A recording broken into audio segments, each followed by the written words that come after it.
Let's have a deeper look at the first principle of domain ownership. If you do not have a data mesh implemented in your organization, your situation might resemble the illustration on the left. All the responsibility of extracting, processing, and governing data therefore lies solely in the hands of the central data team. All the stakeholders who would benefit from having access to data need to consult the central data team.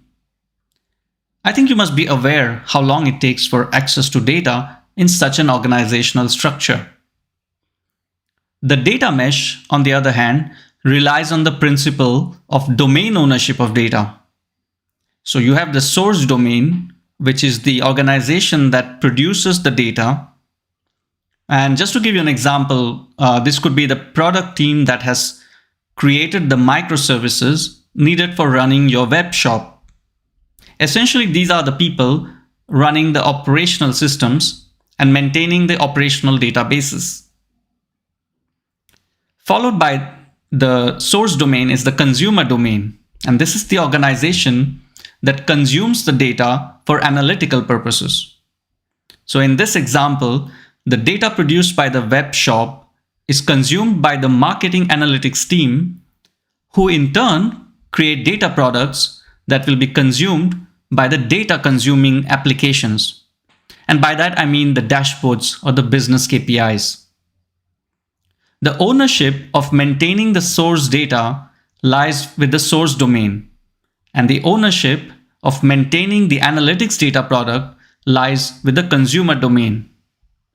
The reason for not combining the two domains is that the folks in the source domain are already burdened with work related to keeping the applications running 24/7. It's also the fact that these folks are not experts in analytics.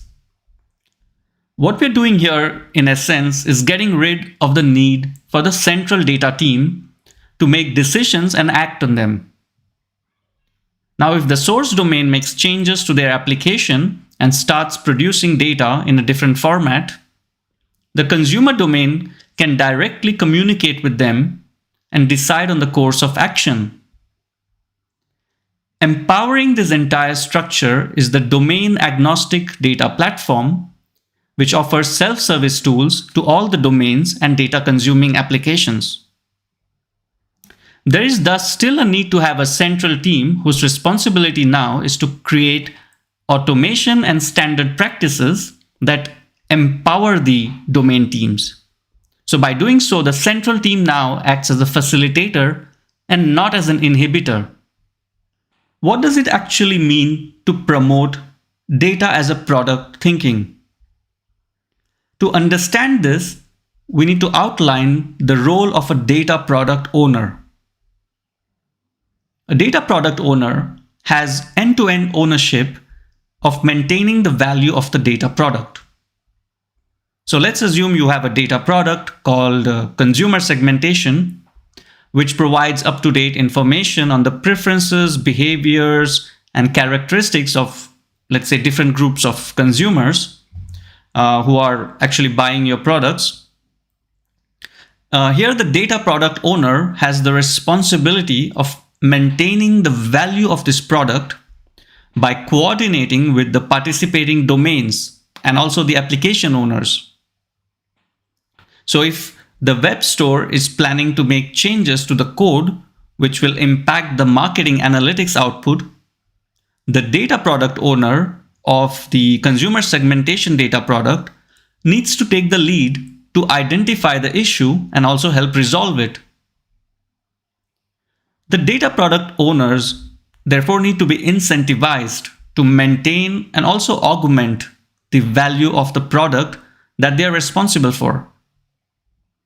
And they are also responsible for improving the discoverability of their assets. So in my personal opinion, this role, that is of the data product owner, is growing in prominence. And we will see a lot of openings for data product owners in the very near future. Also, for the individual who signs up to be the data product owner, it can be quite a rewarding experience because this person gets to witness firsthand how data creates value for an organization. We have now covered the first two foundational principles of the data mesh in this chapter. So in the next chapter, we shall discuss the other two principles as well. I hope to see you in the next chapter.